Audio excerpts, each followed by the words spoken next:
Okay, morning everyone. We'll just let everybody arrive.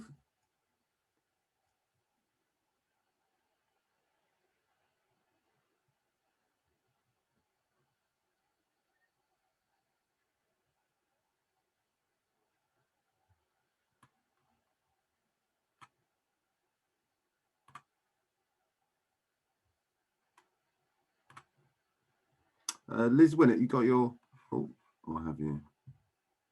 Thought one of you had your hand up already, which seems very early on, but if you do, it's Carol. Well, maybe maybe some of you just coming in with your hand up. Anyway, if you got your hand up, there's the chat box. Put something in there, and we can see if we can help. Just give it a couple more minutes.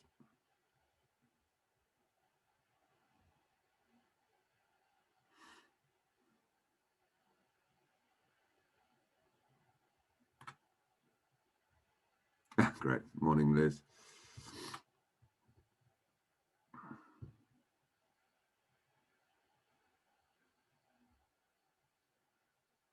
Carol Newell, if you've got a question, do put it in the comments box and I can see if I help.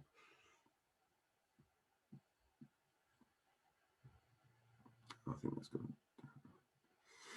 Okay, we'll make a start. Luckily, I have a little bit of a waffling on to do for only a few minutes, so that will give other people time to join and they won't miss any of the more important bit, which is the presentations from our speakers.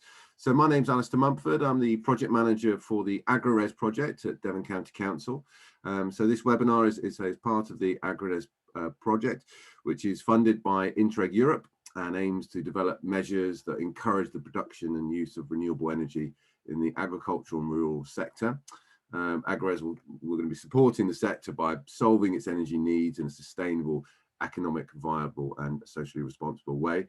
If you just Google AgriRes, you'll be able to find the project website and have a look into it a bit more. We've got partners in 6 countries, I think it's Spain, Italy, Poland, Romania and Ireland as part of the, and Italy as well. So today is we've been looking forward to doing this webinar for some time now. Today is about capturing soil in carbon, really, and the market potential that's there. Individuals and organisations are looking for ways to reduce their carbon emissions, thankfully, and offsetting is going to have to play a part. For our own part, Devon County Council has got a target of achieving net zero by 2030. That includes our supply chain, and so we understand that we've sort of set a limit that no more than 30% of this will be through carbon offsetting. There's sort of 2 types of carbon offsetting markets, the regulated and the voluntary, and they are linked really.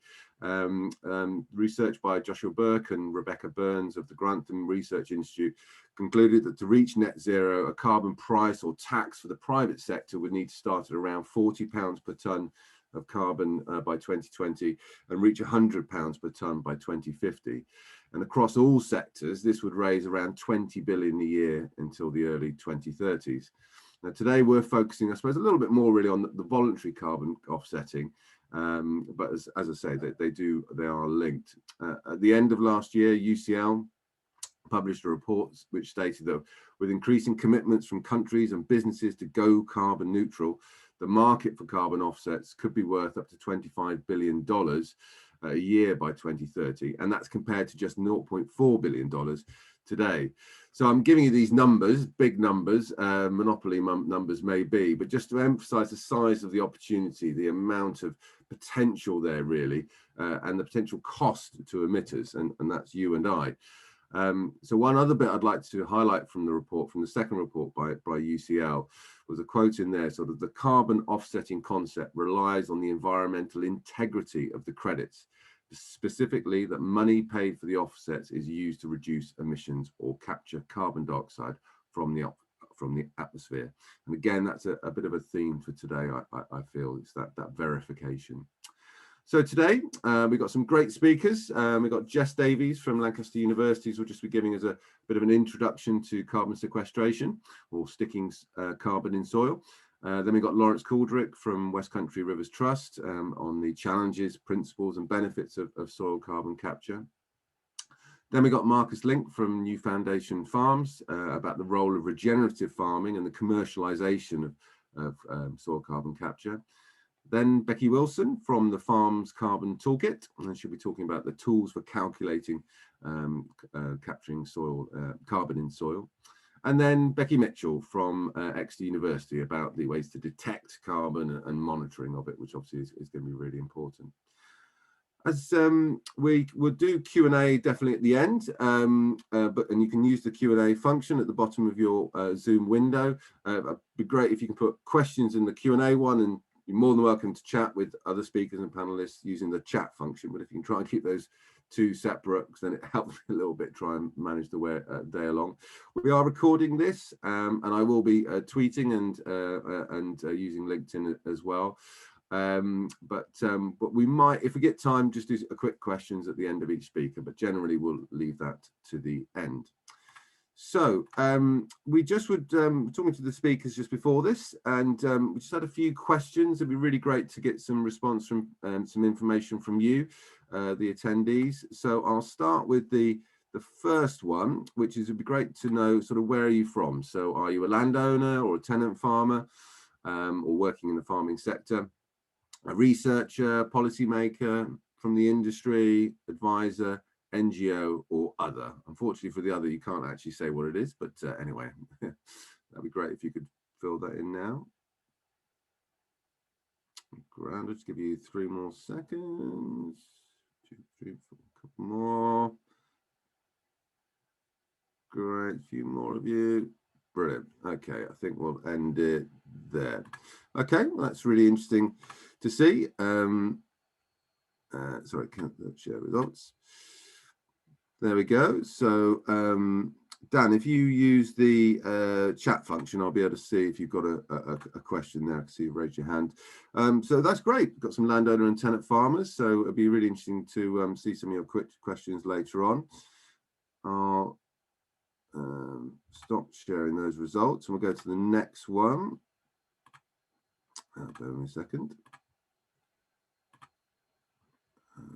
2. So this one is sort of, what role do you think you might play in capturing carbon in soil? Are you a buyer of the carbon?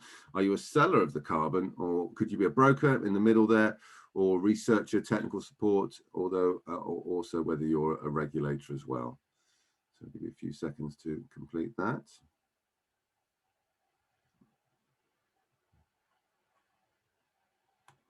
Great. Let's a few more of you.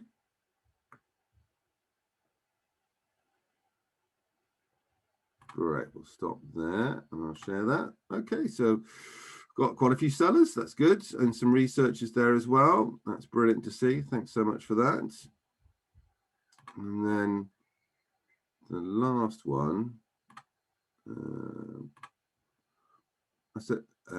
is around, you know, what role for carbon. So do you think carbon is going to play a part in land management in the future?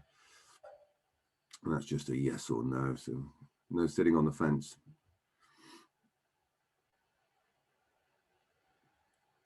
Ah, great. Well, that's good.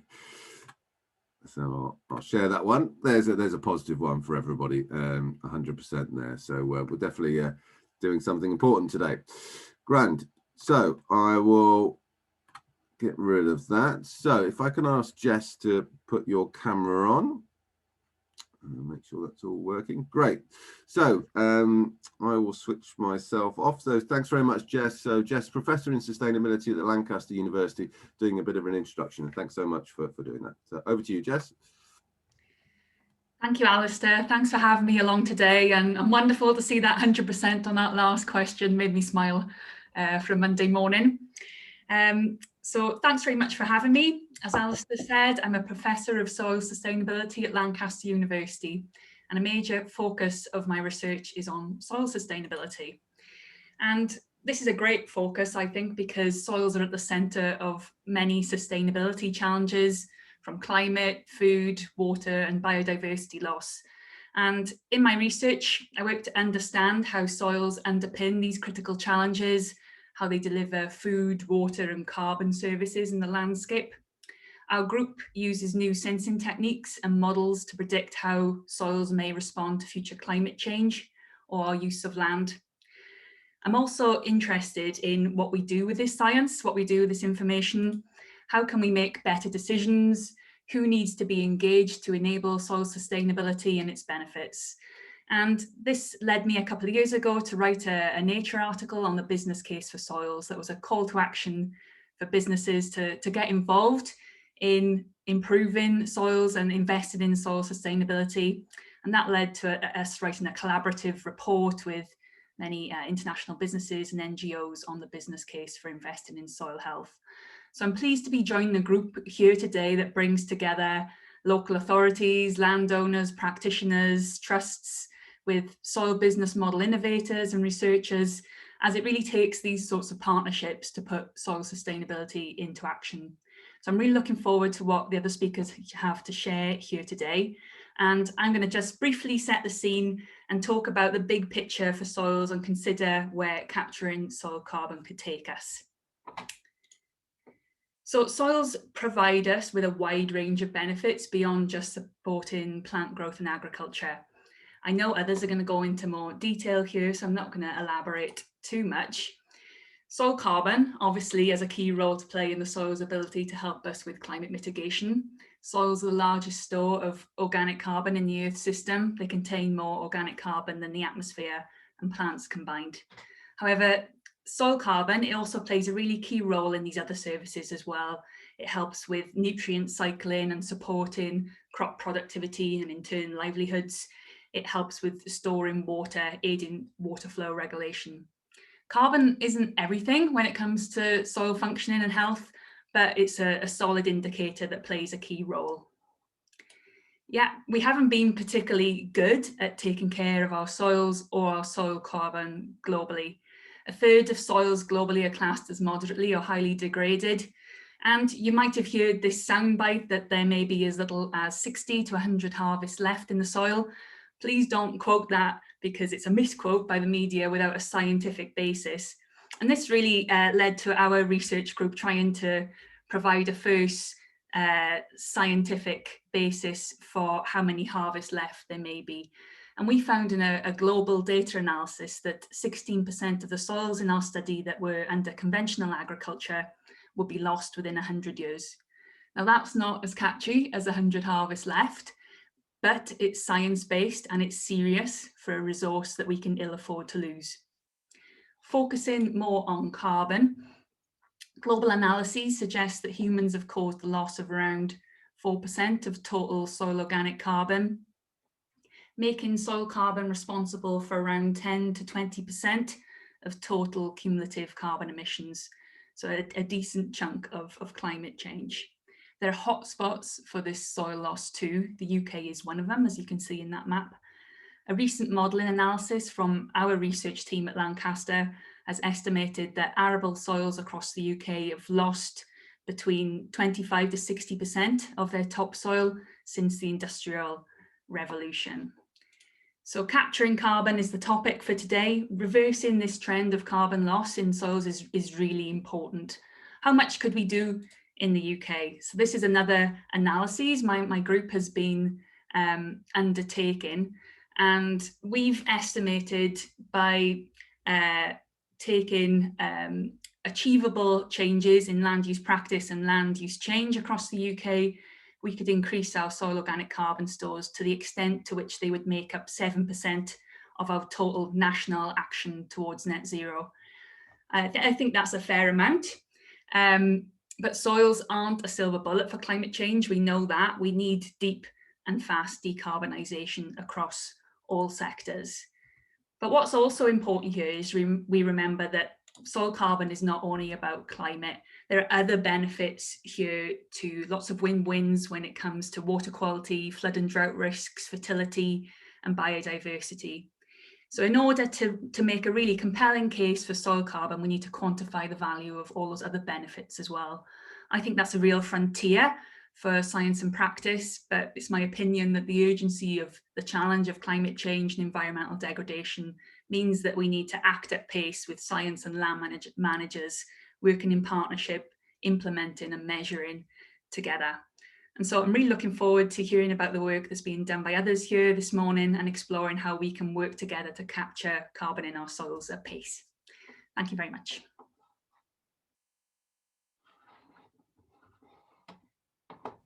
Thank you, Jess. Thanks for setting everything up.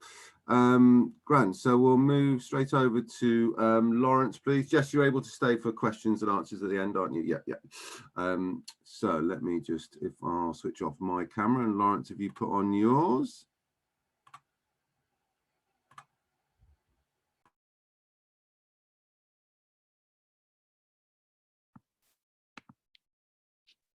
Right, okay. So can you see that video and hear me? Yeah, all good, Lawrence. Brilliant. Okay, well, it's great to be able to talk to you today. And my role here is from West Country Rivers Trust. I'm director at the West Country. Is really to look at sort of the overarching pictures of where carbon sits within our catchments and in terms of soils, and not just around building the carbon within soils, but more really building healthy soils. So I'm going to be looking at a broad scale within this presentation. So really though, before we kind of go into the carbon, we really need to look at how have our catchments changed in the past. And really, when we do that, we've kind of got to look at the way our land has been managed. So these are two images of the same area. This is Duchy College and the surrounding area. And really there is, I'm just having difficulty with moving pictures around the screen. Within the sort of 1950s, the catchment, this micro catchment, had around 45 fields, relatively low nutrient inputs and relatively low compaction, because the machinery in use wouldn't sort of permit that level of compaction, and the stocking densities wouldn't lead to that level of compaction. Whereas now, roll forwards 70 years, we've simplified the field patterns, we've simplified the drainage, we've added more nutrients, we've added more stocking, more machinery, and so therefore there's been more compaction in those, and there's more compaction in those areas. And what that's done for things like the way the water moves through that landscape is it's gone from a catchment where that water is released relatively slowly, and because of that relatively cleanly, to one where it's released far quicker and dirtier, because there's more runoff, more overland flow, which picks up the increased level of potential pollutants that are on that landscape and within that. So we know the catchments have changed over that time period. We also know that obviously the climate's changed. So we know that greenhouse gases have been increasing. We know that that's changed the climate itself, leading to more extreme weather, leading to warming of the land and the air, changes in the hydrological cycle, and that then in turn impacts on various points in our environment, whether that's risks to water infrastructure and drought, losses of biodiversity. And within the southwest, the prediction is we'll be seeing milder and wetter winters, we'll be seeing sea level rises, and we'll see hotter and drier summers, but kind of when that rain does come, it could be much more intense in its nature. So that means that not only have our catchments changed, but our ability, sort of what they're being asked to cope with has changed in there. And that puts pressure on the environment, and it puts pressure on soil health. So these are some of the images that we as a Rivers Trust take when we're out and about working with farmers. These are some of the kind of the worst case scenarios we see on activities that can degrade soil health and the land management. And these have various impacts across the river system. So it can impact on the sort of upland, lakeland areas. It can impact on the rivers themselves, the towns and villages, as well as the harbours and estuaries. So whether that's things like algal blooms, toxic fish kills, flooding, or sedimentation of our harbours and our dredging areas. So all of them have big impacts, but it also impacts the farmer significantly. So this is an example of a significant soil loss within East Devon. where sort of a farmer had to sort of manage that huge gully within their field and deal with that alongside the negative impacts downstream. So to deal with this, we set up several years ago the Devon and Cornwall Soils Alliance, really to try and build capability and capacity in soils advice and understanding soil health and what it gave us. And one of the terms we used at that event with those people, which is advisors, farmers, agronomists, contractors, even the buyers of the milk and meat products that have an impact on the agricultural landscape, brought together, we really started talking about assets. And there's a lot of conversation about natural capital and asset health. And it's quite easy if often people get confused, but it's quite easy if you think about your car. If you maintain your car and you MOT it regularly, it increases your fuel economy, it gets you from A to B, you get less it reduces your stress if you're going to break down. But it also gives you some public benefits rather than those sort of private benefits. There's less emissions, it reduces road runoff activities, the bits of your car don't fall off, and there's less risk, reduced risk to everyone, which is why we MOT our cars, which is why we have strict rules on how you maintain that as an asset. But your soil's no different. We have to look at soil health and work out sort of, again, what's the benefits for soil health. And we can see that if you maintain your soil, it can improve your nutrient efficiency, it can improve basically give you high yields for less costs, and it reduces your stress as well in terms of losing soil and some of the issues that may face in terms of regulation and enforcement. But it also provides public benefits alongside these private benefits. So it can maintain summer flows, so there's more water moving through the system. It can decrease flood risk. It can, as we're going to talk about, capture carbon.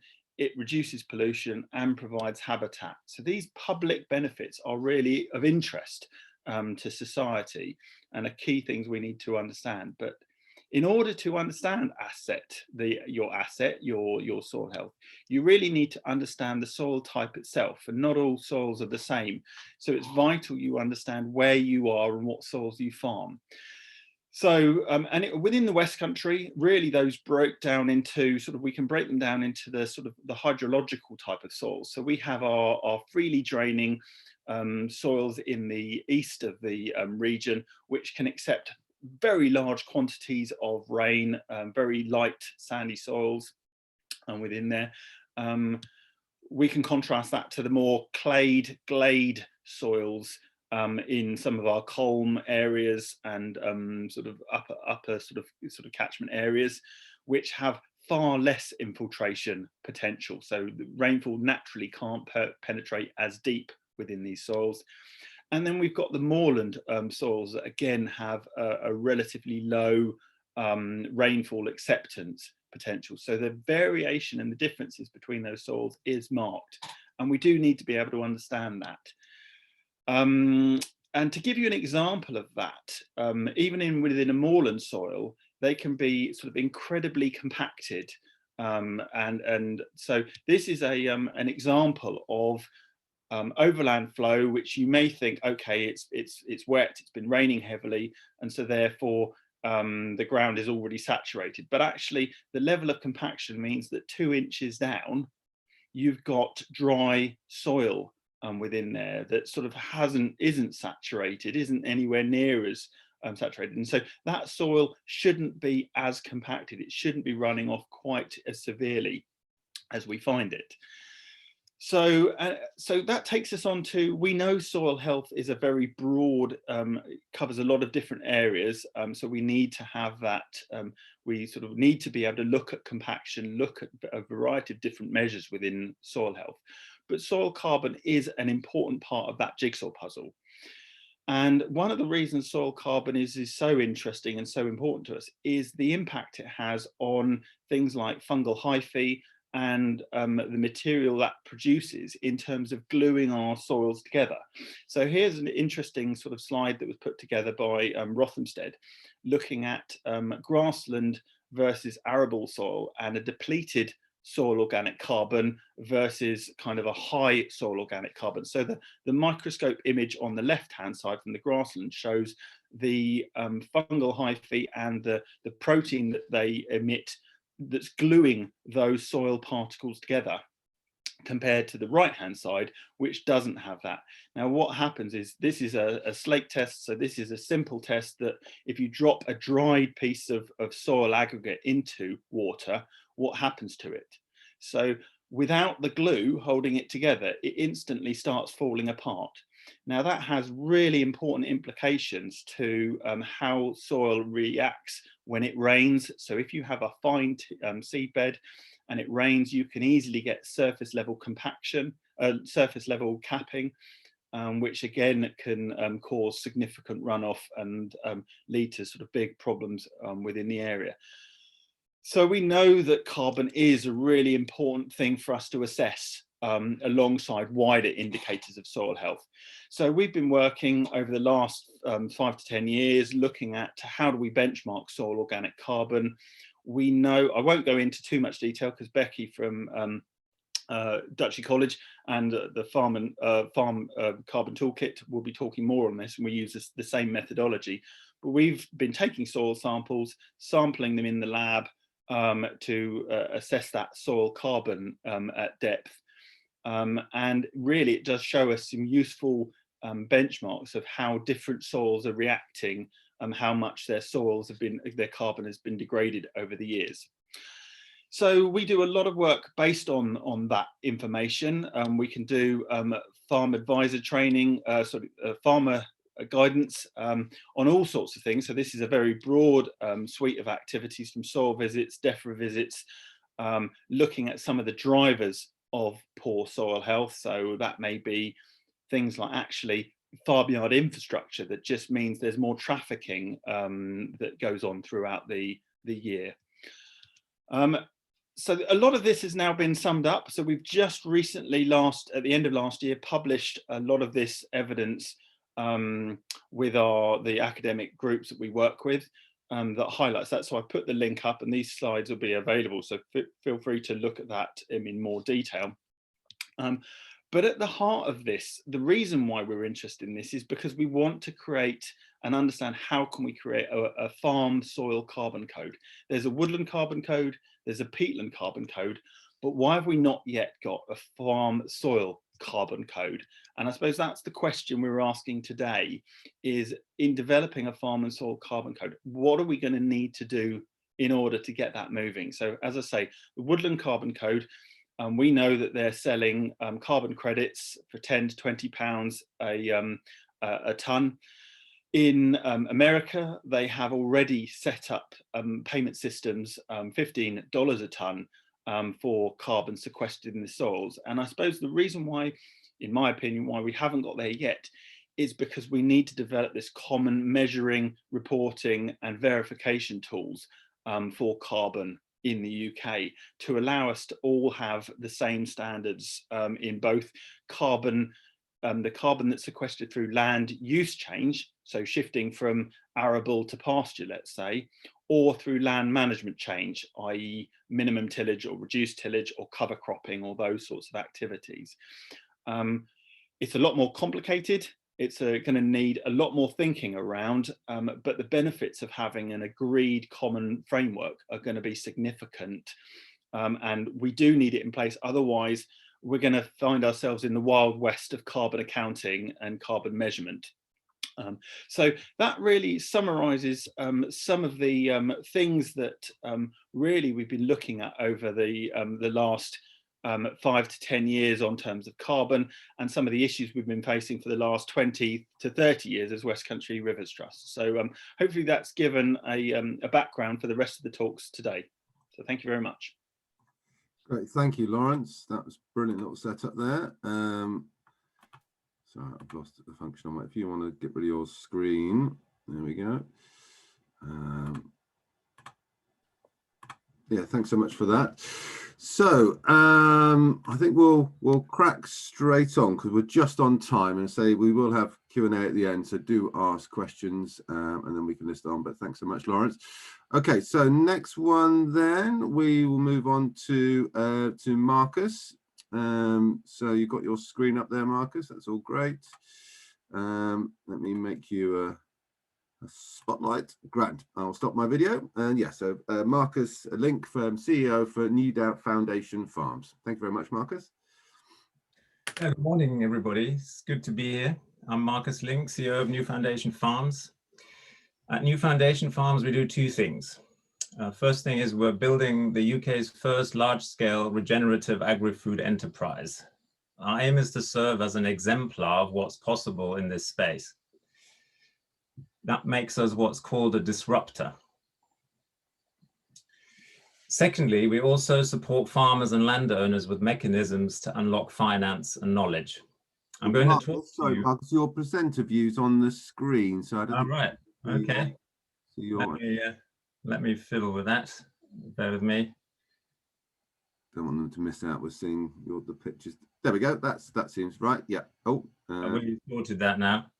Yeah, it's gone to the main window, but if you can go to slideshow.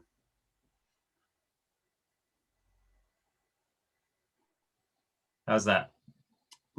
Just loading. Yeah, that looks good. Okay, so you're not seeing my notes, right? No, that's fine now. Okay. Great. Sorry. Carry on. Cheers. Sorry. Carry on. Cheers. Thank you. Yeah. I'm going to talk to you about one such mechanism today, which promises to finance the transition to regenerative agriculture at pace and scale. It's called an environmental impact bond. But before I go there, I'll need to bring together insights and evidence on the potential for ecosystem services, such as carbon sequestration through regenerative approaches. I will also briefly talk about how we can assess and manage land for regeneration. The great news is that regenerative agriculture offers us the opportunity of a symbiosis between economy and ecology. My experience is that systems change is often enabled by so-called disruptors that unlock finance and knowledge to bring change at scale. Disruptors are the ones who give us the mobile telephones and wind turbines when the fixed line operators and fossil fuel-based power companies say it can't be done. While the UK is still wrestling at the levels of policy, finance, education, and research and how to bring them together in a framework now that we have left the EU, regenerative agriculture is happening at enormous scale elsewhere. For example, the 4 companies mentioned on this slide are adopting regenerative agriculture at a scale which is more than 2.5 times that of the total land under agricultural management in the UK. SLM's regenerative beef cattle operation in Australia alone is equivalent to 5% of the UK's agricultural land. One of the reasons they're doing this is that it is a climate smart way to farm, which is also much more resilient to climate change, and it's much more profitable. Carbon sequestration seems like a hard thing to do, but when we connect it back to its key role in making life on planet Earth possible, it's actually quite simple. Farming in natural systems is about understanding how biological organisms interact. This means we're looking at ecology, which has been described as the second great revolution in modern biology after genetics. It's bound up with the carbon cycle so much so that carbon is its base unit or currency. That makes regenerative agriculture both an ecological force for good and also makes it much more profitable when we realize that we need far fewer expensive inputs and that we can increase yields and the range of what we grow. It falls back on natural ecological principles that spring into action when we manage correctly for them. With it, we can manage for soil fertility, structure, water availability, wind and water erosion, soil quality, and more at scale with less effort, more profitably. The key principle is that we want to maximize the conversion of sunlight through photosynthesis into green biomass. When allowed to do their natural job, the biologies involved above and below ground then interact to turn sunlight into stable soil carbon. One carbon sequestration expert, Professor Ratan Lau, has summarized the contributing elements that make up regenerative farming in the diagram on the left.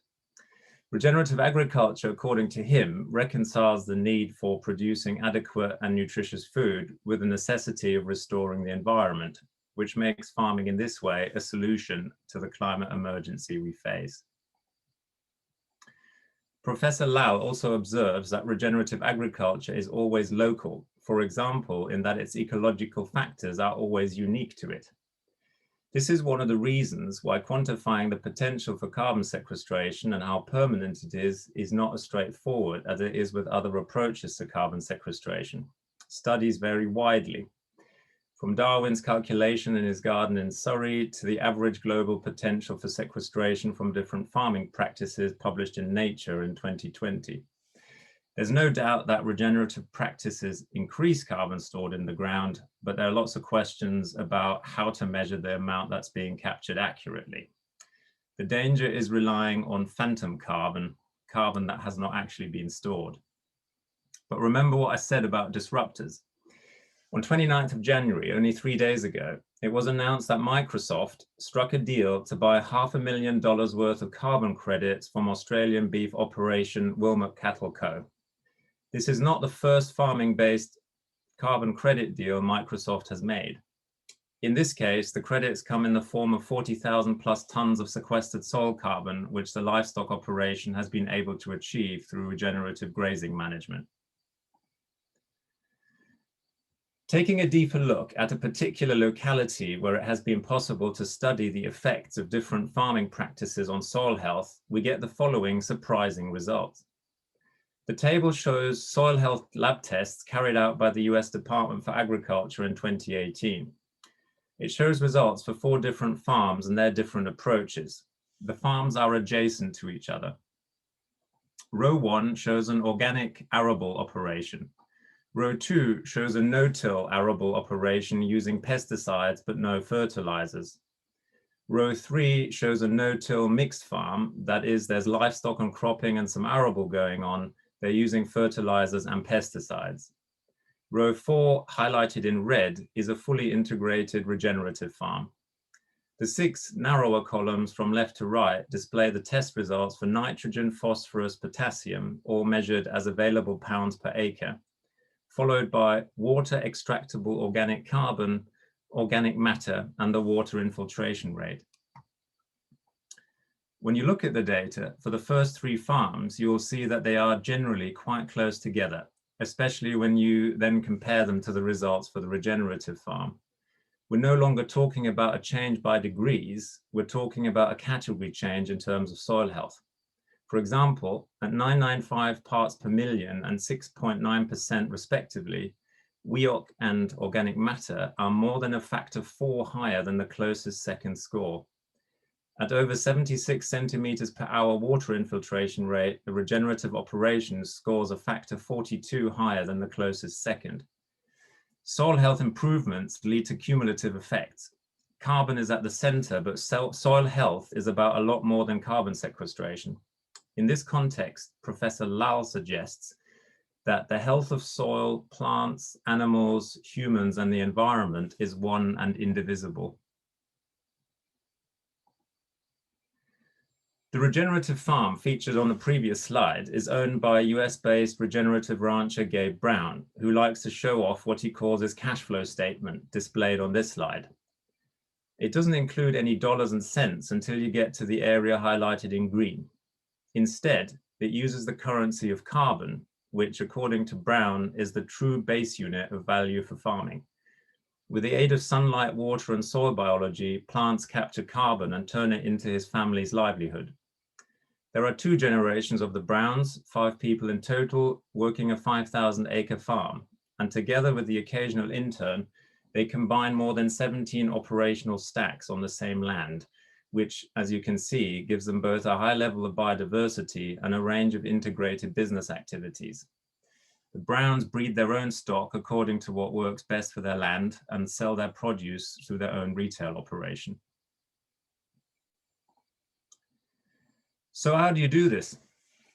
If we understand agriculture as an activity in nature on a continuum, which is degenerative at one end and regenerative at the other, we can now understand regeneration as a continuous improvement journey. What takes this to a whole nother level is that the Ecological Health Index, EHI for short, turns qualitative outcomes into quantifiable metrics. We can understand if something is degenerating or regenerating. We can pinpoint it exactly on the EHI scale, and we can then manage for greater ecosystem health. The EHI quantifies above ground soil health indicators and evaluates them against the maximum potential of the wider ecoregion. This way, we can score any piece of land against its potential. It goes beyond being a quality assurance device by being part of a wider management framework called holistic management, which enables us to make decisions and improve the land regeneratively. We are seeing many apparently healthy farms scoring in the region of -10 to -20. Managed as I have described, we can take such farms to +60 in the space of 4 to 5 years. +60 is the point of true regeneration. In summary then, if we bring together our understanding of soil as a complex biological web of life with the full suite of agroecological tools and techniques of farming and land management, with a complexity-aware design, management, and measurement system, we can manage for a symbiotic relationship between ecology and economy in agricultural systems. As we've seen, there is a knowledge base that is being applied at scale elsewhere in the world to great success.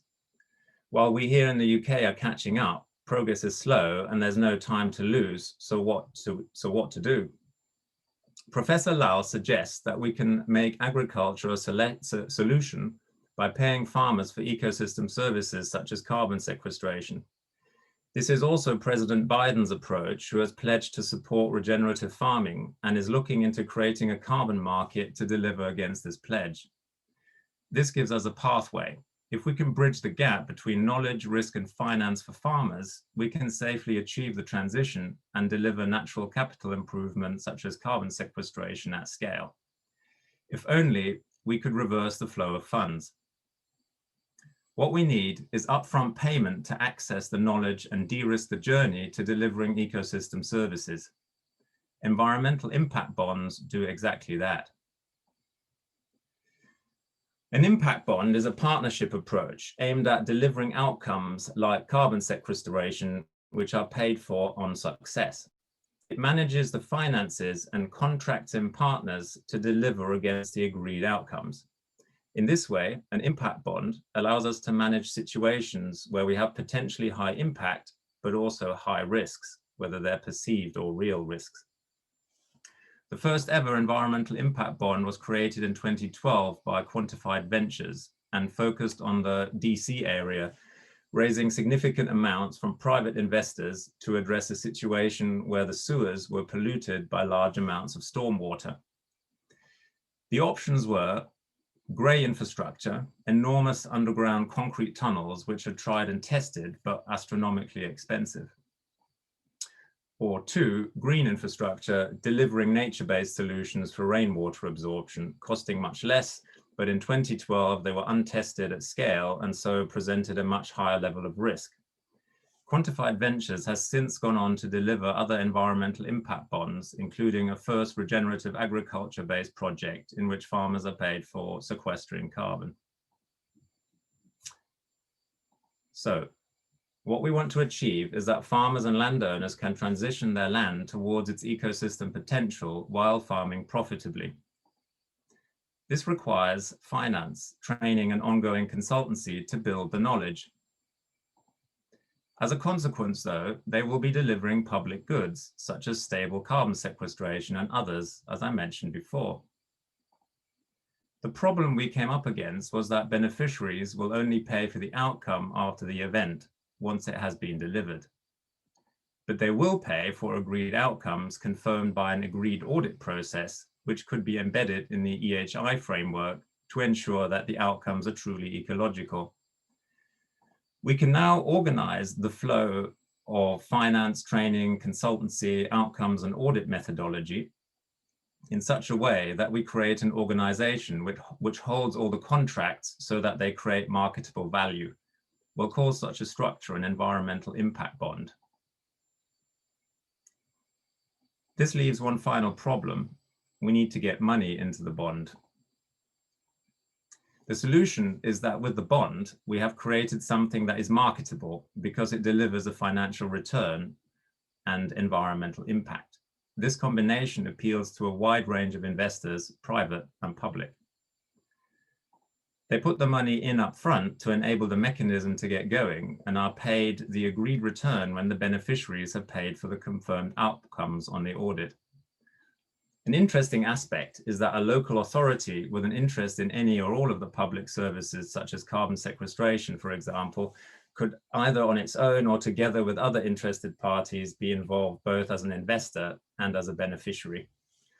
In this way, an environmental impact bond for regenerative agriculture would provide the solution to the problem of transitioning agricultural land towards its regenerative potential at pace and scale profitably, while delivering public services such as carbon sequestration. I hope this information is useful, and I thank you for your attention. Great, thank you, Marcus. If you stop sharing your screen, and then we'll go on to who's next now. It is Becky Wilson's next. Great, there you are, Becky. So if you could start sharing your screen, please. Brilliant, that's all. Oh, I need to, bear with me a second.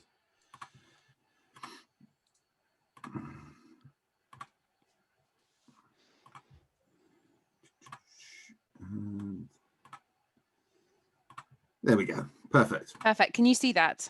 Yeah, that's all great. See that. Okay, brilliant. Well, thank you very much, Alistair. And it's lovely to be here with you all, albeit virtually. My name's Becky Wilson, and I'm going to be talking to you this morning about a couple of projects that I've been involved with down in the southwest, looking at how we measure soil carbon. I think what we've heard this morning has been really, really interesting. First from Jess about the importance of soil carbon and how it fits in and integrates within that wider soil health initiative. Then listening to what Lawrence was saying about the really great work that West Country Rivers Trust have been doing, again, about stacking those benefits and looking at where soil carbon can actually help contribute to those wider environmental outcomes in terms of improved water quality and also improved resilience. And then listening to the really exciting stuff that Marcus was just talking about the ways that we're going to pay, we potentially can pay farmers and landowners to deliver these sort of things in the future. The work that we've been involved with, both at Farm Carbon Toolkit and also at Duchy College, has really been focusing on this idea of measuring soil carbon. So Lawrence highlighted this potential need to have a sort of code of how we do the measuring, reporting and verification process. So that's a little bit about what I'm going to be talking to you this morning about some of our experiences that we found. I work for Farm Carbon Toolkit.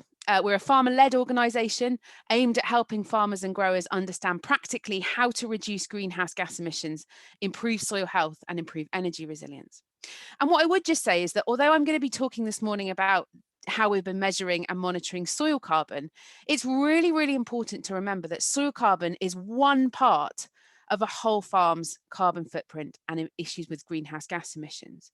And in order to be able to maximize the benefits that we can get in terms of any tradable entities or those sort of things, it's also really important that we focus on reducing emissions from our wider farm operations so that we can maximize those benefits. I'm not going to focus too much on that today, but we have got a carbon calculator and other ways that you can start to measure and baseline what's going on with the carbon footprint on your individual farm.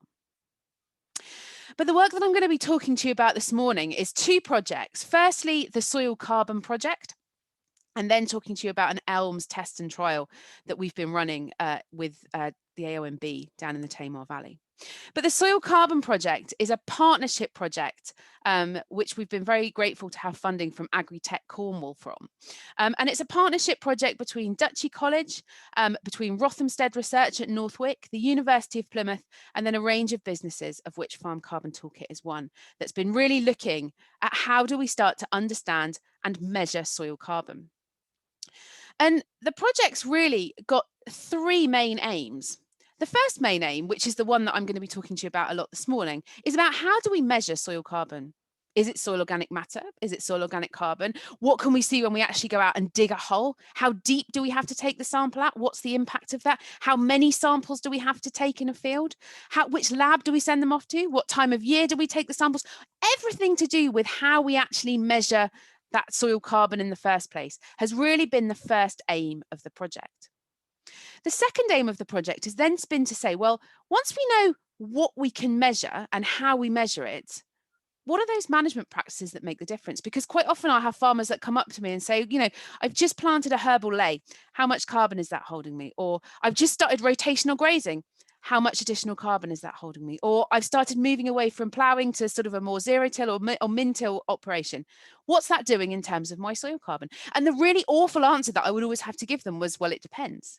It depends. What were you doing before? What's your soil type? A bit like Lawrence was saying, what's possible across the different soil types that we have within the Southwest? And all of these things sort of have to get thrown into the mishmash of all the different factors that make an influence in terms of how we can build soil carbon. So objective 2 is really much focusing about what are those management practices that make the difference. And then the final objective of this project is really to say, well, what's the potential for soil carbon as part of the whole farm carbon footprint? So what's the potential for soil carbon to help create net zero, carbon positives, or opportunities for farms to be able to then trade that or look at bringing alternative income streams into the business in terms of rewarding farmers for practices that they're doing? So that's what we're doing. We're working with over 100 farms up and down England. We've got a concentration of them within the Southwest because we've managed to pick up that Agritech Cornwall funding. But what are we actually doing on field apart from digging a lot of holes?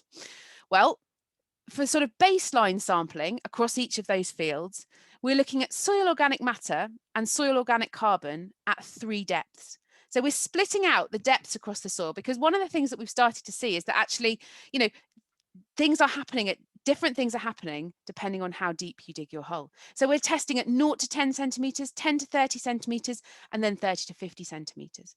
And we're GPS logging the points that we're taking those samples at, so that then when we revisit in year 2 and year 3 and year 4, we can make sure that we're revisiting the same points in the field. I say we're also testing soil organic carbon. We're also looking at the range of new and innovative analysis methods that have come on. So we're looking at the impact of carbon to clay ratios. So looking at the potential of a soil type, depending on its clay content, to hold carbon. We're looking at the relationship between carbon and nitrogen. So again, do we also have to start looking at putting a carbon source down with our nitrogen so that those soil microbes aren't then using the soil organic matter or the soil organic carbon to actually start to be able to mineralize that nitrogen? We're looking at total organic carbon content. We're looking at in-field variation, or our colleagues at Northwick Research are looking at in-field variation. So whereas we're taking 15 samples per 15 hectare field, they're then looking at those and analyzing them individually and then saying, well, actually, choosing some fields which are have a high level of variation, and then going back and taking 100 or 120 points per field to start to understand the factors that impact and influence in-field variation. And that's really important, because that will really feed in to how many samples we need to take per field. And we're also doing a piece of work looking at inter-lab comparison. So again, if you've taken samples at a different lab and you're now sampling them at a different lab, we can look at the impact of how labs are analysing our samples and the processes that are going on there. We're also looking at bulk density so that we can start to calculate carbon stocks, so the tons of carbon that are held under our fields. And then we're also looking at some of those proxy points. So again, can we start to link any of the factors that we might be able to do when we dig a hole and we look at what's going on in the soil, so structure and worms and aggregates and infiltration? Can we link any of those with what's going on with soil carbon? The project hasn't finished yet. It's continuing. It's been running for the last 3 years. As you can imagine, with that number of fields and farms that we're working with, it's generating a huge amount of data, which is fantastic. And that's just being crunched at the moment. But I suppose a few headlines really coming out of the project is we can measure soil carbon. So that's positive number 1. It can be a little bit complicated, and there are lots of things that impact on it, but we can measure it. So that's really, really good. Second positive, it's always good. We can build soil carbon. And that's really exciting, because quite often, again, this discussion is about, well, can we build soil carbon? What are the things that we can do? Well, we've got farmers that are building it, and are they doing it year on year, which is really, really good. But the really important thing, and it goes back to what Marcus was saying, is that how you manage that land is really, really important. So making sure that we're doing those management practices that are starting to transition us to a more regenerative approach, are starting to look at soil as an incredibly important asset and sort of formulate the management of our farm around that protection of our key asset is really, really important. And it's also really important to consider, like I said at the beginning, to consider the whole farm footprint and really look at those practices that don't just build soil carbon, but also start to reduce emissions, because that will really start to move your business forward and be able to provide you with opportunities in terms of reducing emissions. So it will then give you more that you might be able to do in terms of a trade or any of those sort of things.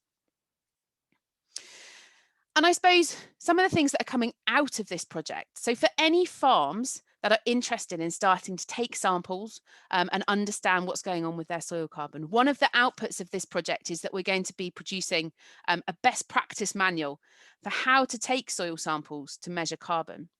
And that will be coming out hopefully at the end of February, beginning of March. And that will pull all of the information that we've been doing about looking at the time of year, what the best time of year is to take a sample, looking at how much soil you need to take, what happens when that soil goes to the lab, the analytical process. It will take into account some calibration stuff that we've been doing between inter-lab. So you'll be able to correct for if you've had a previous lab and you're now changed lab, you'll be able to put a correction on that. It will show you the impact of depth. It will look at how many samples you need to take to get a representative sample. It'll have loads of information in it about how to take samples for soil carbon. We're also, and I'm going to talk to you about it in a second, we've also been using some of those sites where we've got huge amounts of data. We've almost turned the fields into colanders. We've got so many cores out of them. We've been using those to calibrate some of the new tech solutions, because what we've been doing in terms of the sampling that the team at Dutchy have been doing, we've been doing at Farm Carbon Toolkit, and also the team at Northwick, is it can be quite time consuming to actually take the number of samples that have happened. So can we start to look at the new tech that's out there in terms of scanning, in terms of use of satellite and LiDAR data, to give us a bit more of an understanding of what's going on. We're developing case studies, so you'll have an understanding, and there'll be farms, and we can sort of report on those farms that are managing to do these really exciting things in terms of actually building soil carbon. And the other thing we're doing is integrating the results that have come out of this into the farm calculator. So if you're calculating your carbon footprint, you'll be able to have an understanding. If you haven't got any of your soil data, you can put in some proxy data in terms of I'm on, a silty clay loam, I'm moving from a set stock to a rotational, or I'm starting to use cover crops, or I'm, putting in a herbal lay, and it will give you an idea of how much carbon that is additional carbon that you are sequestering through doing those processes. And all of that is really trying to build this evidence base that can be used to demonstrate those positives, so we can build soil carbon and we can measure it, and build confidence within the farming sector that this is something that we can really get involved with and can provide benefits back to our business. So the other project I just wanted to touch on quickly is the ELMS test and trial that we've been running down here.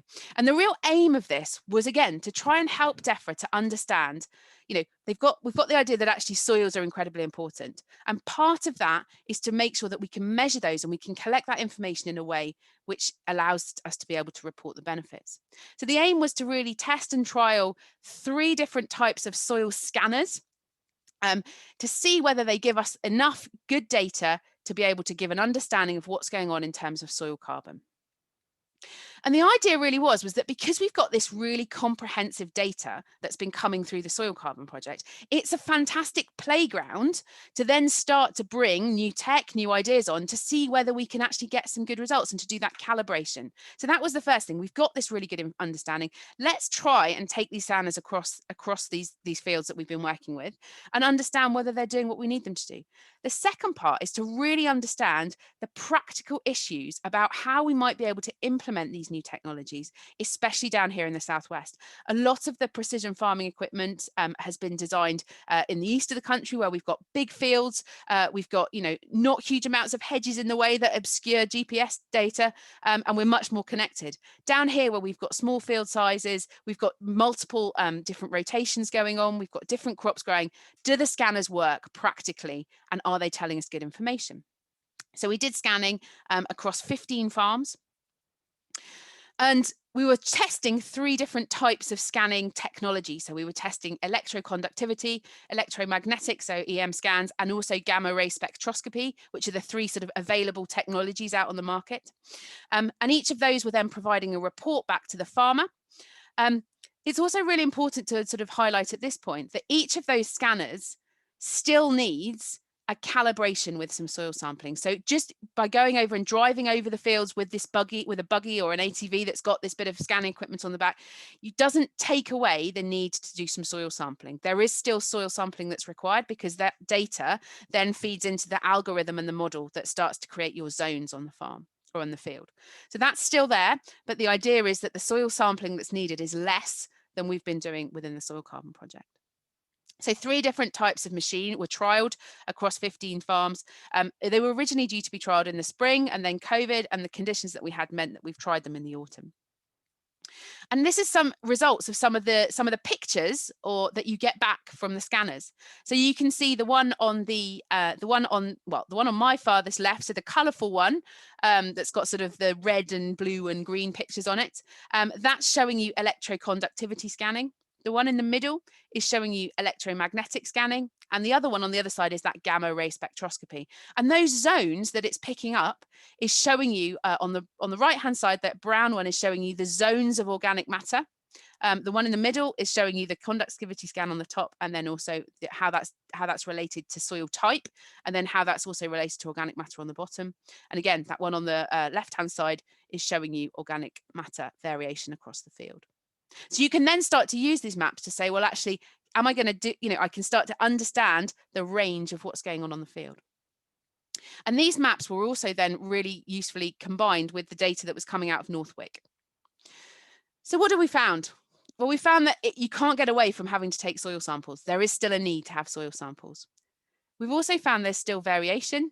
There's a lot of practical considerations. So on bulb fields, for example, the scanners didn't work. They had a real struggle on some of the permanent pasture fields where you've got that dense buildup of thatch, where you might have on some of those longer lays. And soil conditions were really important. So when it was really, really hard, they can't do it. Soil sampling is still a key part of it. We're never going to get away from that. And also what we found was that there was a real need to help farmers interpret those maps to understand and actually get the most out of them. So thank you very much. Great, thank you, Becky. That was grand. If you can stop sharing. Do that bit. Great. Everybody's keeping really well to time. This is fantastic. Speakers get top marks. Right, so last we've got Becky Mitchell from the University of Exeter. If you share your screen there, and I will, your video has that come? Oh, hang on. Can you see my screen there? Yes, there we go. Yep.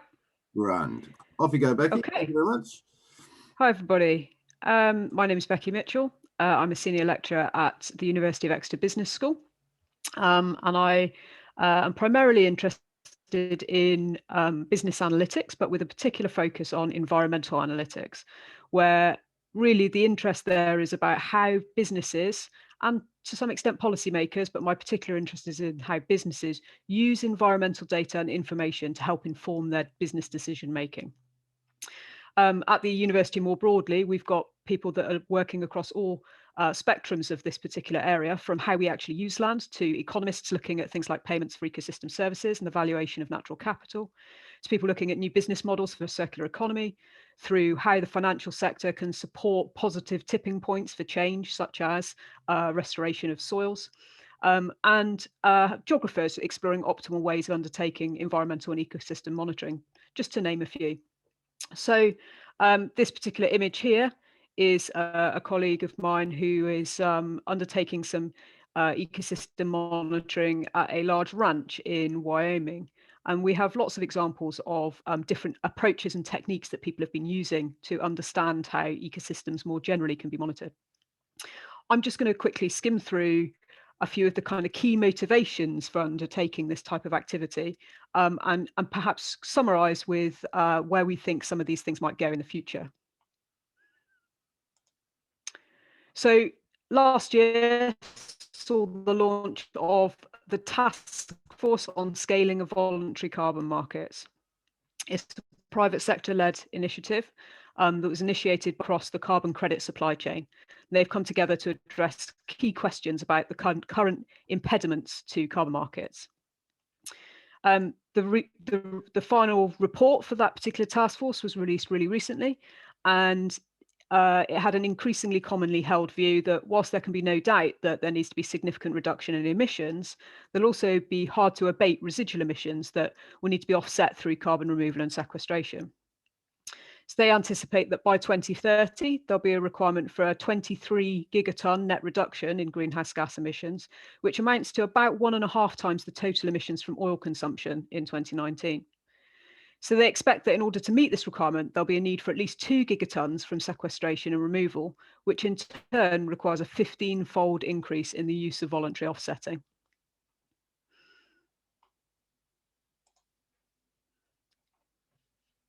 The United Nations Environment Programme Emissions Gap Report suggests that there'll be a requirement for a 56% drop in emissions relative to 2019 levels by 2030 to give us only a 66% chance of meeting the 1.5 degrees target that was set as part of the Paris Agreement.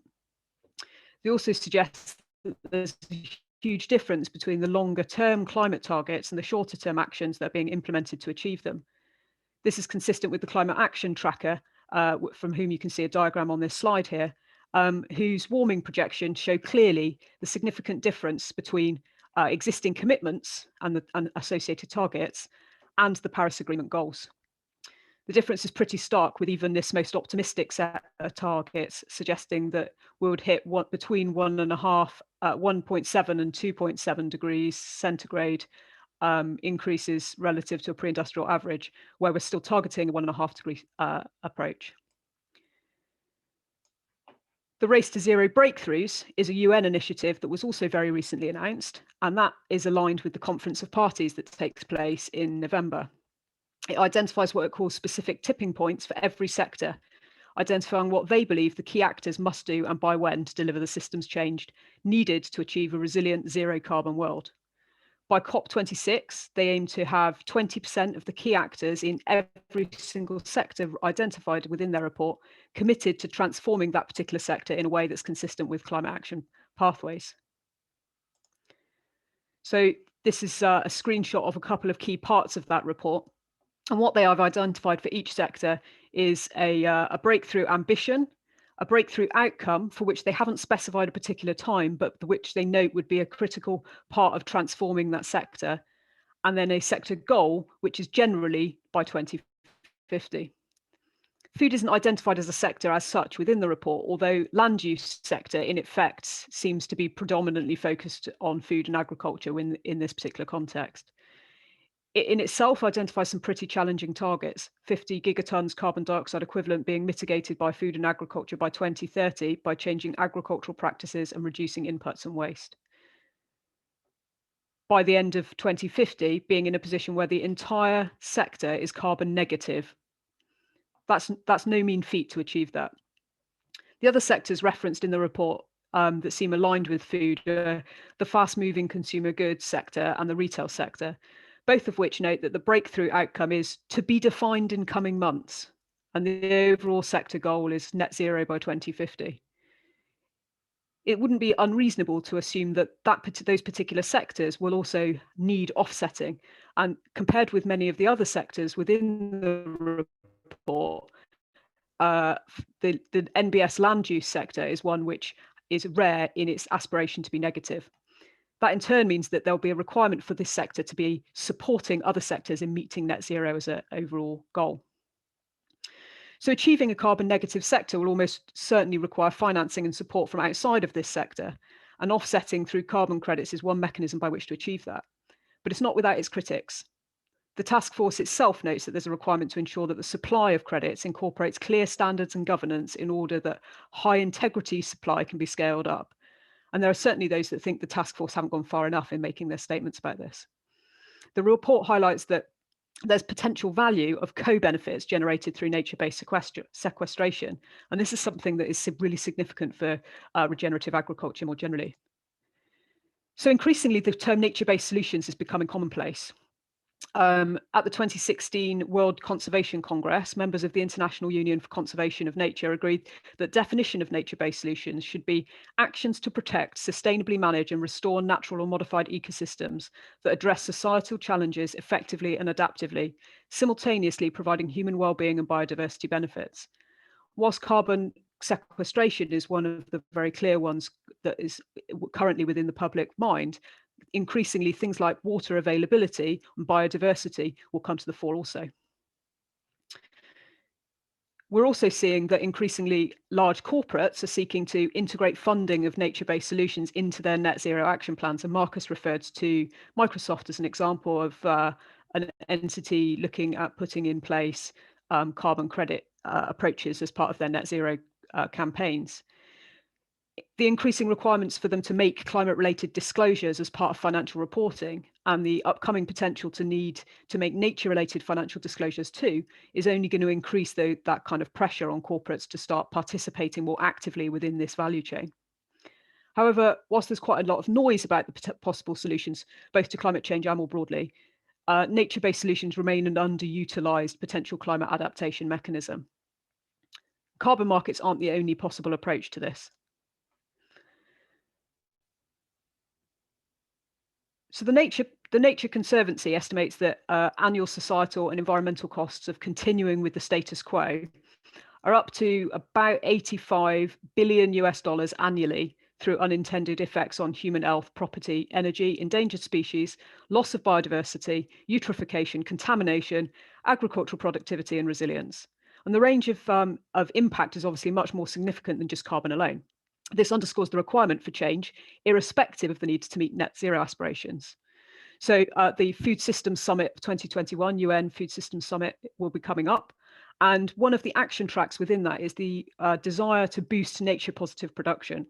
And you can see here that action track 3 is expected to work to optimize environmental resource use in food production, processing and distribution, thereby reducing biodiversity loss, pollution, water use, soil degradation and greenhouse gas emissions.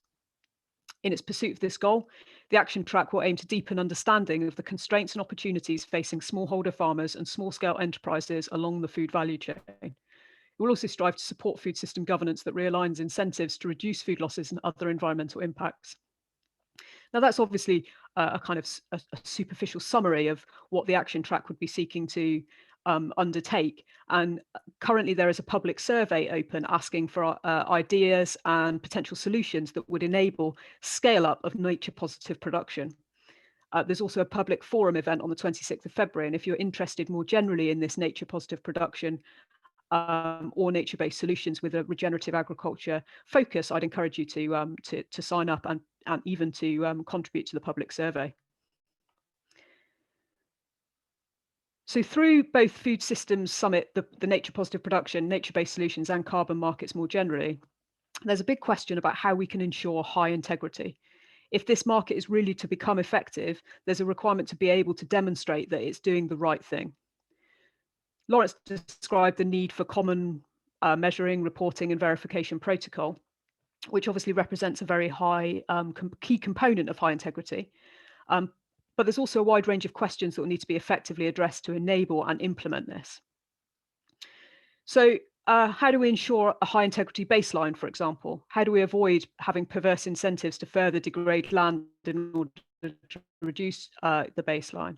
How do we measure that in a spatially appropriate way? And Becky's given us some good examples on that. What interventions should be implemented and how do we use the tools available to us to help improve the efficacy of those interventions? How effective would different interventions be at delivering the desired outcomes? And how do we prioritize which particular interventions we should be focusing on for any particular capital investment?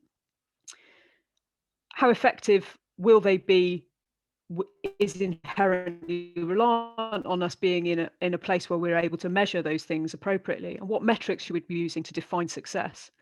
Where should we be focusing first? What onus should be put on different elements of the value chain? And one of the questions that needs to be addressed and which Marcus touched on is how do we avoid market failure for farmers who may need to invest up front to change their practices but may not benefit from payments from carbon markets until they've been able to demonstrate sufficient change? what levers can we use to catalyze the most rapid change, and how many of those will be regulatory versus financial, consumer driven, moral, for example. But perhaps most importantly, how do we avoid some of these questions leading us to a position where we have analysis paralysis and we aren't able to make change simply because we can't find a way of getting through the morass of tricky questions to answer? One of those ways of addressing those things would be through improved ecosystem monitoring and use of new technologies to enable development of new business models. So I've taken some images here from increasingly widely advertised new ways of monitoring ecosystem indicators and indicators of ecosystem health, and new ways of trying to combine that with other farm management platforms. So these are just screenshots from John Deere and from Microsoft FarmBeats as examples, but actually increasingly there's a huge number of SMEs setting up both in the States, in Australia, and in the UK to try and think through how some of these things might be able to support the improvement of ecosystem interventions and regenerative agriculture more generally. Those include things like more sensing technologies that are more accessible, cheaper, less destructive, more integrated with existing platforms, using big data and AI technologies to provide better and improved insights, and that are more appropriately spatially resolved and have a higher temporal resolution, therefore reducing the gap between capital investment and the ability to demonstrate good positive changes. So where might we head with those things?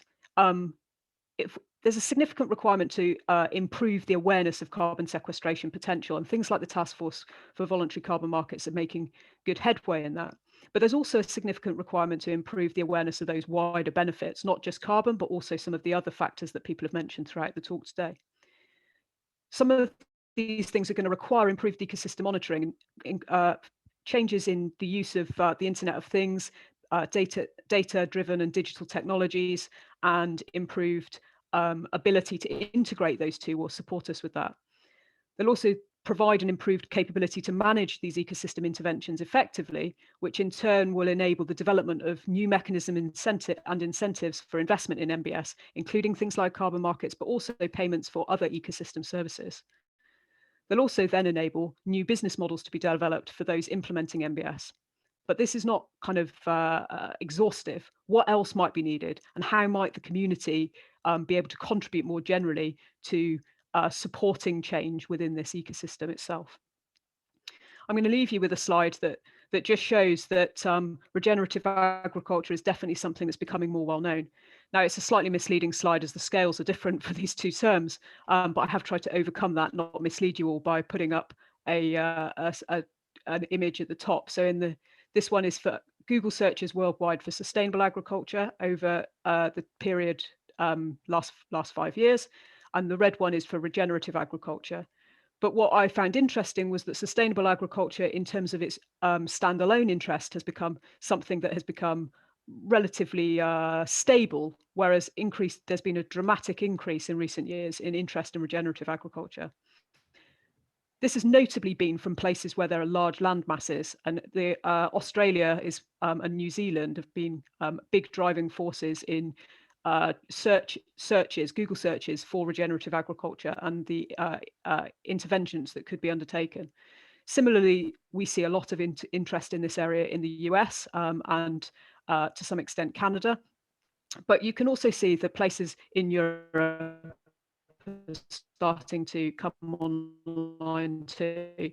And one of the things that it would be, how can we help to catalyze this continued interest in new ways of managing our ecosystems to drive ecosystem health, but particularly carbon sequestration? And I shall leave it at that. Thank you. Great, thank you, Becky. If you could stop sharing your slide, that's it. And if I could ask everyone else to put their, or speakers to put their cameras on, that'd be great. Thank you.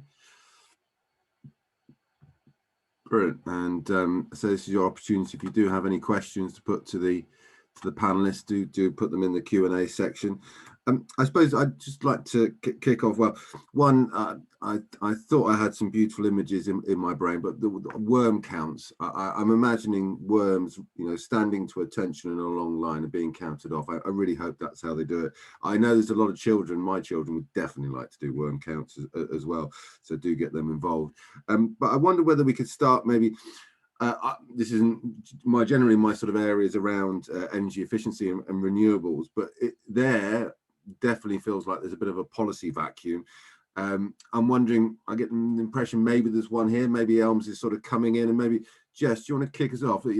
Is there a gap in the policy here? Is this going to be a bottom-up initiative? Yeah, I think there's some promise with ELMS and DEFRA's 25-year plan that soils are factoring in on that, and actions in ELMS that would promote soil carbon sequestration. But yeah, I do feel that we could go further in terms of planning for this as part of our, if you talk about energy, our climate mitigation as well. But really interesting to see, how other organisations and actors are moving in this space. And innovating to release the benefits of soil carbon. Thank you, Jess. Like Marcus, I suppose. Yes, yeah, very much so. And Lawrence, do you want to comment on that as well? Because obviously you're speaking to a lot of people. The interest is there. Yeah. I mean, the interesting one for me is the balance between the narrative under ELMS of public money for public goods and services that's out there at the moment, which plays very much into the kind of carbon sequestration and the soil health discussions we've been having. I think the interesting thing and the difficulty is in any future policy, any future policy about whether the government is explicit on what they're purchasing when they're giving any payment. And this comes down to the issue which the Woodland Trust have when they deploy the Woodland Carbon Code on additionality.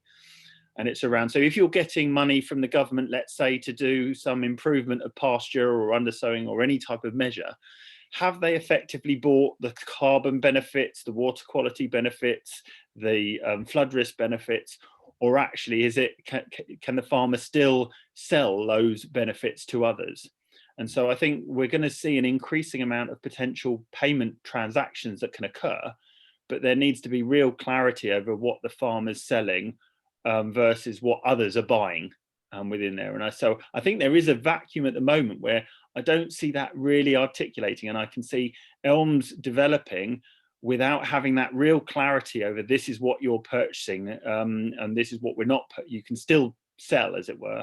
And without that, I think that may cause some real difficulties on answering that question of, is it additional?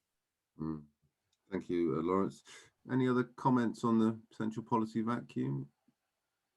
Becky, did you want to add? I was just going to say, I think from what you were saying about where we are currently, I think it's just also worth remembering that the sort of regenerative movement or that sort of stuff has almost been driven by farmers, and so when we look at how we can start to integrate some of these models within policy or other things, because they have been so bottom up and because they have been farmers that have done them irrespective of government schemes and that sort of thing, potentially we don't have the level of robust monitoring that allows ELMS or others to be able to start to integrate these things very quickly, because they've sort of they've evolved on farm and almost sort of gone past the sort of academics being able to document all the benefits and all the rest of it. So I think we have to do a little bit of sort of retrospective working out what are the benefits that have come from these systems. Are they achievable when we pick it up and put it somewhere else? And the other thing that goes into what Marcus was saying is that when we start talking about, implementing regenerative agriculture and soil health principles, they are principles rather than practices. And that's really also important when we start to look at policy, is that how do we start to build a policy which enables us to be able to fund these things, but isn't so prescriptive that you can actually start to embed those regenerative agriculture and soil health principles, because the principles of soil health involve an overall understanding, but also very much being location specific and allowing the farmer to understand how they're going to take that broad principle and what that's going to mean in practice on their farm. And so we've got to make sure that we have that flexibility within the new schemes to be able to allow the farmers to take ownership of what's going on, and as Lawrence says, be able to perform that additionality. I think the only other thing, and then I'll be quiet, the only other thing we need to include in ELMS is that differentiation between carbon stock, so the carbon that's already held under our fields, under our farms, and protecting that, and then additional carbon sequestration. And how do we, and they're actually two quite different things, and I think we need to make sure that both of those are supported and encouraged. Thank you, Becky. So I had a couple of questions then. Simon Watler, are you involving the NFU in your research and working with the association to educate and inform the farmers of the country? NFU has a target of net zero already set by 2040, and working together is the way forward. Yes, I don't think there has been an explicit mention of NFU, but I imagine it's there. Does anybody want to kick off on that one? Becky, go on. Yes, so we've got certainly some of our farmers within our soil carbon project are NFU county members, and as I say, I have long discussions with Keris, who runs the NFU climate policy on a regular basis. So yeah, we're very much involved there, and also, you know, the NFU stuff around reviewing carbon calculators. Farm Carbon Calculator has been involved in those discussions, and we're working with them to make the calculation process much more user friendly to farmers. But it's brilliant to see the NFU with their net zero aspiration by 2040. I think it helps collect everybody's thoughts to actually, when, you know, how do we start to really demonstrate some of the brilliant things that's going on in the industry, but also really set ourselves up for the challenge that it's going to be tricky. We've got, but we've got to start somewhere. Great. Anybody else want to comment on that question on the NFU? No. Marcus, just in relation to regenerative farming, are you working with the NFU? I imagine they're involved with the development of that work. I've had a few conversations with various representatives of the NFU, but there's no active conversation going on at this time. No. Okay, well, it'd be interesting to get that going. I know Andrew Butler's on this webinar, so maybe we can pester him afterwards. Another question from Anne Wilcox. One of the big issues is land ownership and tenure. Common land is not owned, yet upland commons hold potential carbon storage, but maybe a financial benefit to landowners, not tenants or commoners. This must not be overlooked in discussions. Anybody want to make a comment on that? Lawrence, I know you talked about the uplands. Just a minute. Yeah, so I mean, the uplands obviously are a key component in terms of the services, the benefits we derive as a society. So whether that be flood risk, water quality, and as we said, carbon. I think the difficulty, as you said, is the land management is complex. The land ownership is complex up there. So the level of agreement, the level of cooperation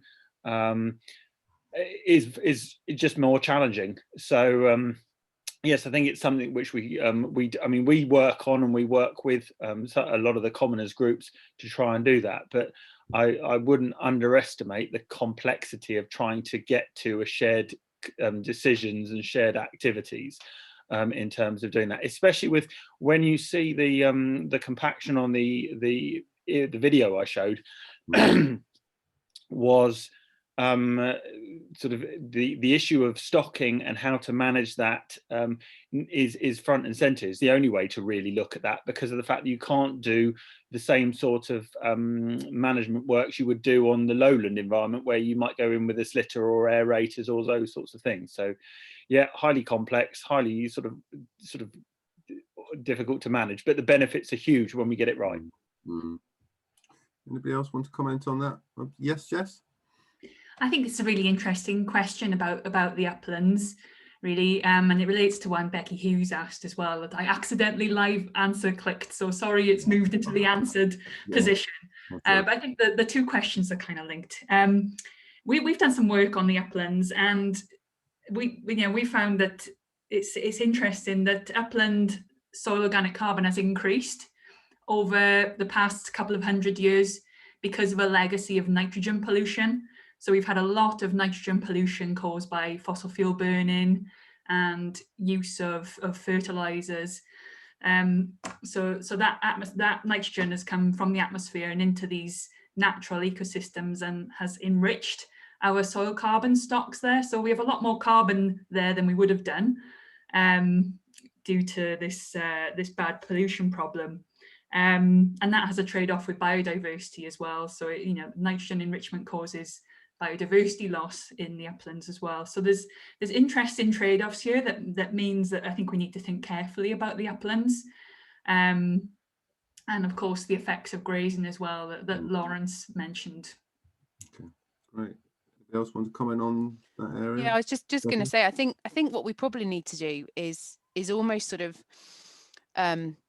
grasp the nettle, as it were, with some of these things, and just have a pilot and just start to look at what's possible, because I think the points that Lawrence and Jess made are really vital, but also looking at really being able to quantify the benefit of that management that those commoners, etc., are doing, and be able to look at how they might be contributing to some of those things. So I think let's have a go at piloting some of these things and actually start to ask those difficult questions, and start to see how we might be able to forge a way forward that allows those areas to be managed for biodiversity, for carbon, and also the benefit going back to some of those commoners or landowners. So I think it's about trialing these things, because otherwise we get 5 years down the line and we say, yeah, it's difficult, still difficult. Yeah, we haven't got any further. Yeah. Thank you, Becky. That's one of the. Oh, go on, Lawrence. Yeah. I was going to say, just coming back in on that, on the point, I think whenever we get into this sort of payments for ecosystem services model, it always becomes quite tricky when you've got multiple people with multiple stakes ownership, because there's a question of who does the money go to. So it's very clear, if I want to buy an apple and someone's selling an apple, I can buy an apple, and that's that. The transaction's happened. The question is whether was it my apple to sell? Was it someone else's? Did someone else help me get it there? All of those sorts of things. And within the upland environment, that is incredibly complicated due to the issues of land ownership, commoners' rights, grazers' rights, as we say, and all those different things. So, and the same issue comes in with tenants and landlords over who's going to be sequestering the carbon and who's the money for, and so on and so forth. Thank you, Lawrence. Grand. Any other comments on that? No. Okay, I'll move on to the next one then. So how do we grow maize more sustainably? Marcus, do you want to kick that off from a regenerative point of view? Well, that's a really interesting one, and I think the first thing to do would be look elsewhere, as in how do you what else can you do in order to create, if you want, an ecology around the maize that looks at replacing the inputs. What else can you grow maize with? How could you harvest it in such a way that you actually have a polyculture in that field? How can you get fertility in?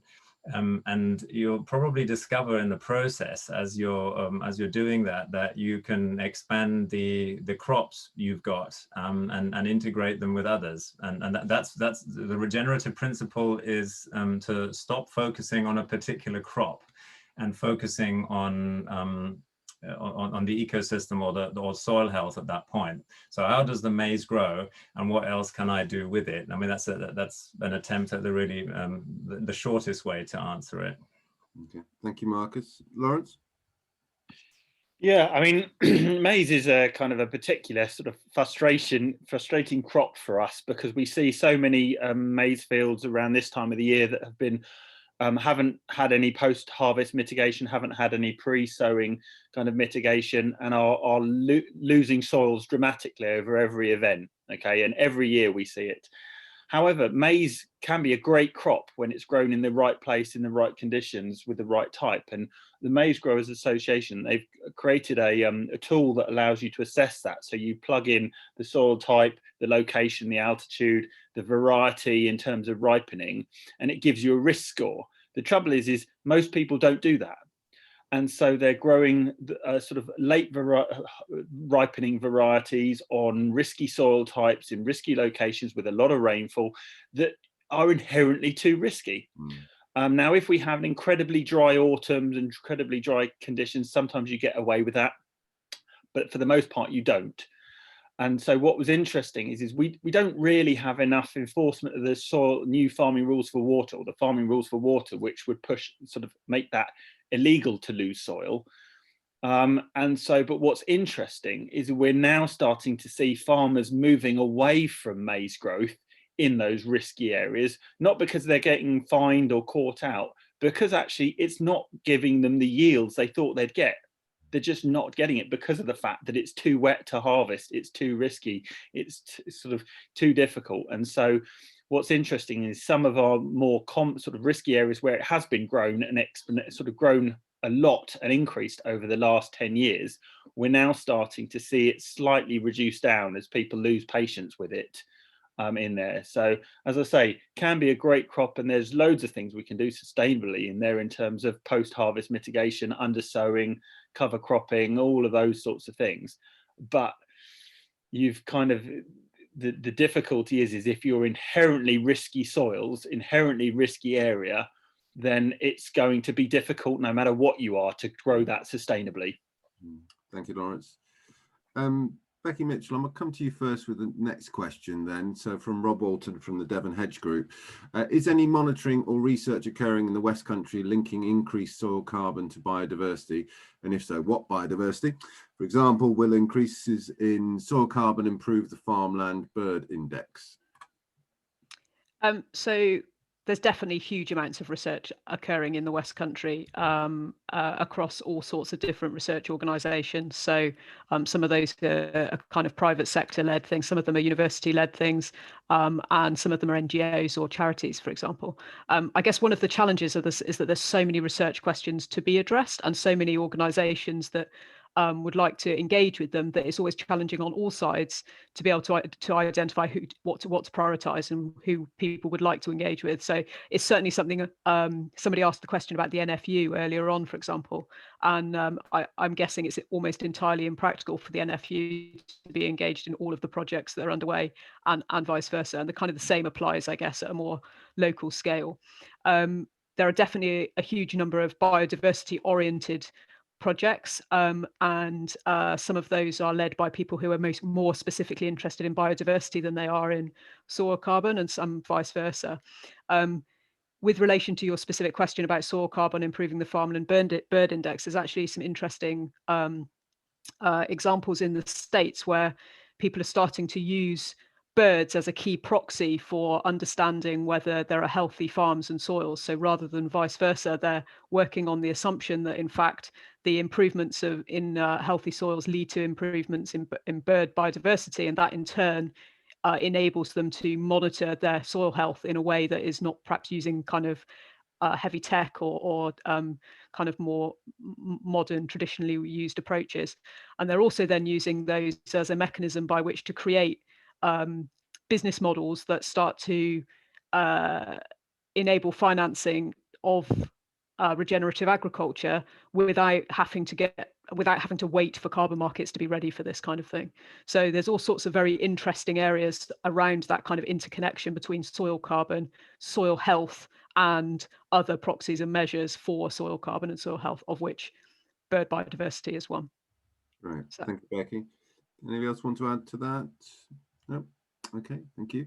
So there's a couple of comments. One around thanking Becky Mitchell for the showing the internet searches, and they were saying there that so that regen agriculture was mentioned at least once in every issue of Farmers Weekly, if not more, in 2020, as opposed to 2019 when it was significantly less. Interesting to see how it will spread within the language as well as the practical application. Very true. And Anne Wilcox just adding around uplands, the compaction in the uplands is also down to people pressure, not all about livestock. So thank you for that. And then a question from Susan: is there a benefit to reseeding intensively farmed long-term permanent pasture with herbal lays? Marcus, do you want to start on that one? And then if there's anybody else.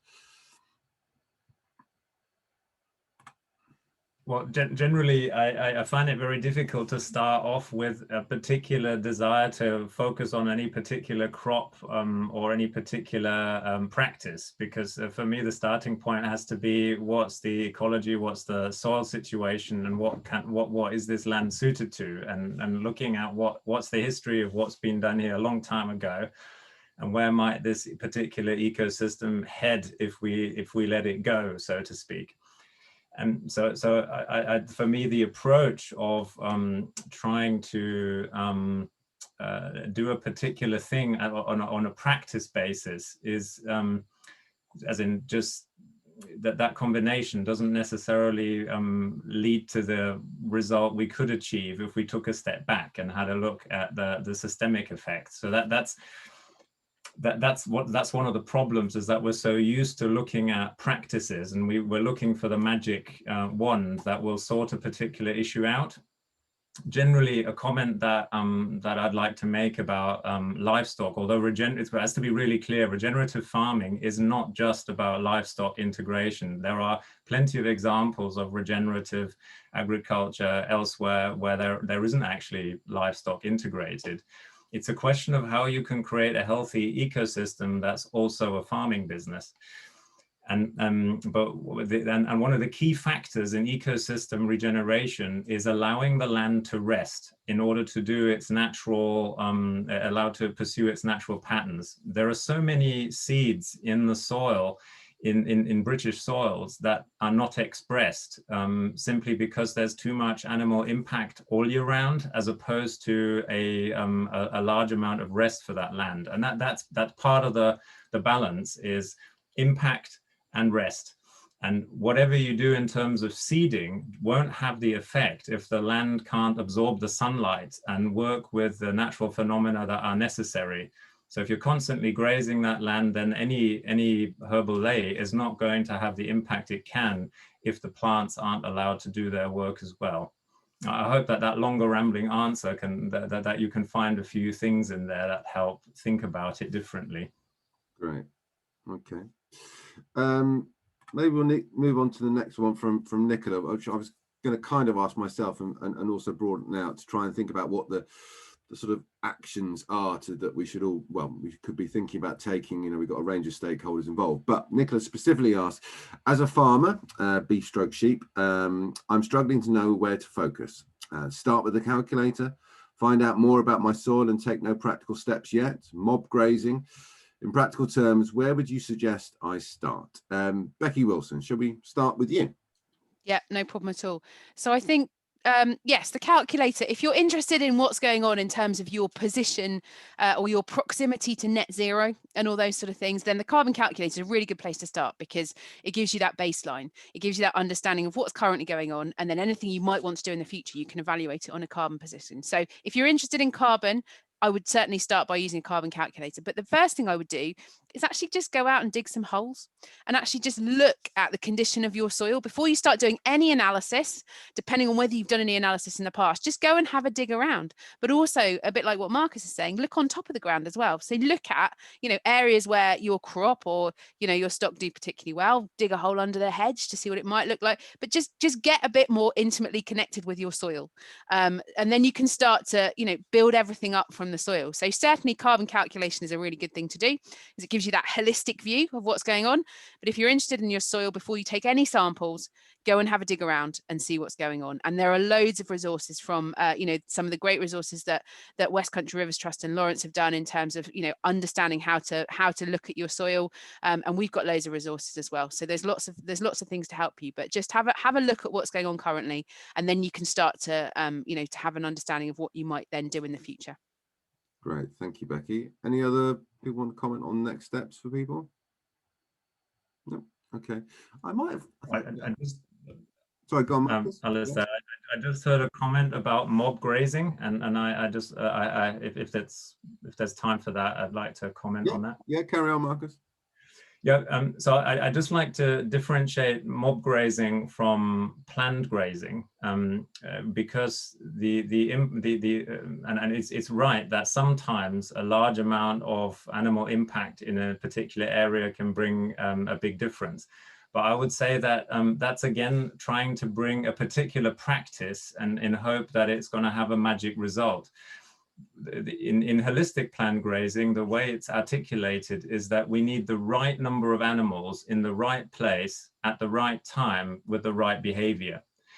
And that could be a very high density, but it could also be a much lower density at other times. And the instrument that can assess whether it's working or not is the human. right? If you're familiar with your land and you know how it works and you've got a planned regime, you begin to see the impact of the things. And so I would say it's maybe a calculator, but also definitely an understanding of how planning your land and understand and measure, noting the impact and working with that, seeing what works, seeing what doesn't, and putting, you can really develop a very good relationship with the land without sophisticated technology and get an understanding of what works and what doesn't. Great, thank you, Marcus. It's saying that I've answered this live, or we've answered it live. I don't think we have, but you can all shout at me if we have. But Becky Hughes asks, how do the land management practices for building soil carbon on grasslands support or conflict with practices to improve grassland habitat biodiversity? And how can habitat management payments compete with the carbon market? Concern that valuable semi-natural grassland habitats are threatened by a drive for soil carbon. Who wants to kick off on that one? Oh, well done, Becky.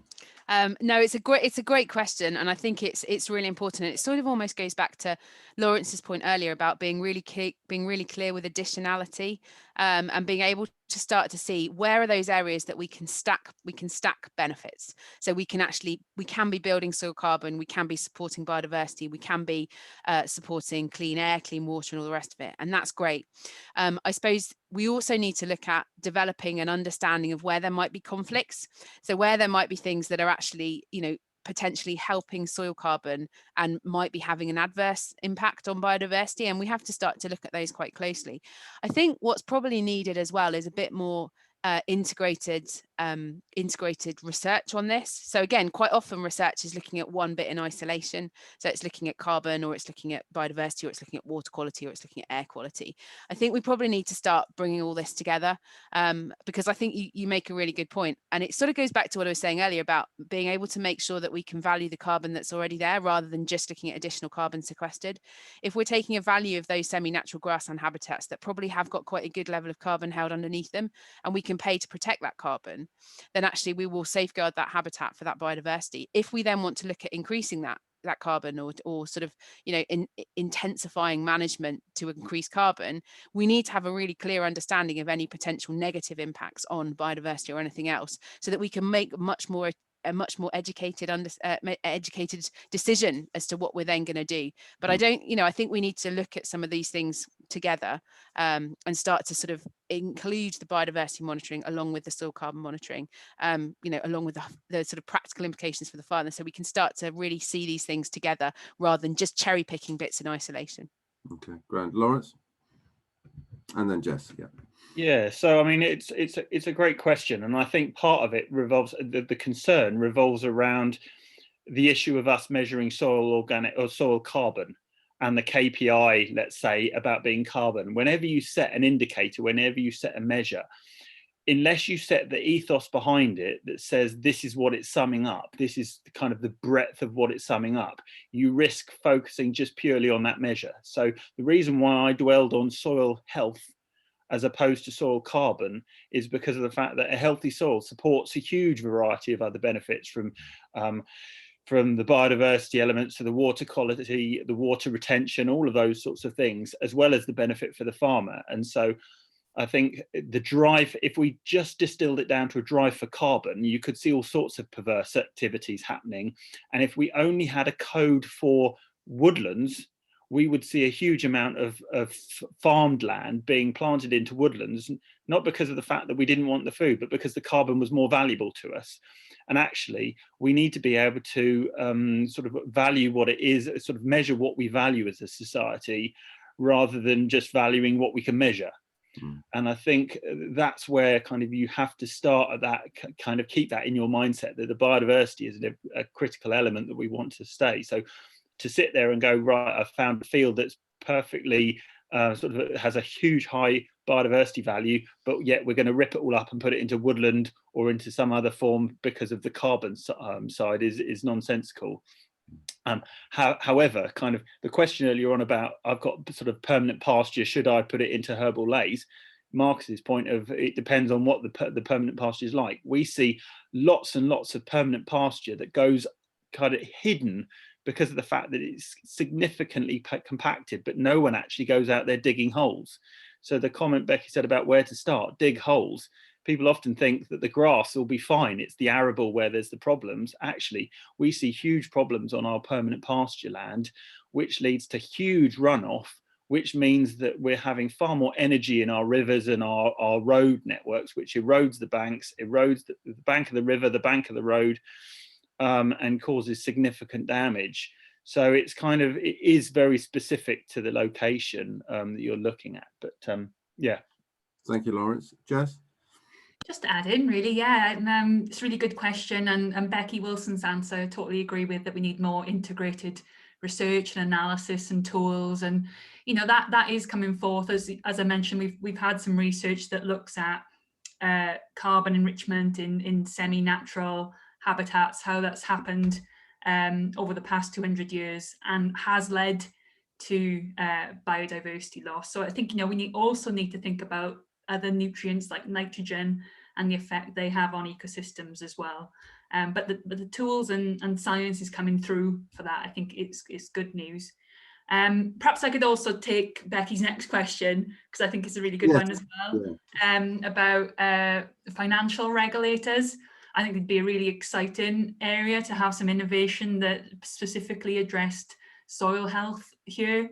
So we have the task force for climate related financial disclosure gaining pace, asking finances to declare how at risk their investment portfolio is against climate change. And quickly following that, we have the task force for nature related financial disclosure that's looking at biodiversity loss.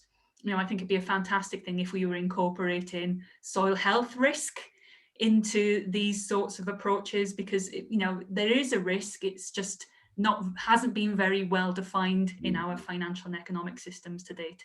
So I think the mechanisms are starting to emerge, and we need to push through on them. So it's the Bank of England and organisations like that where there could be real innovation here.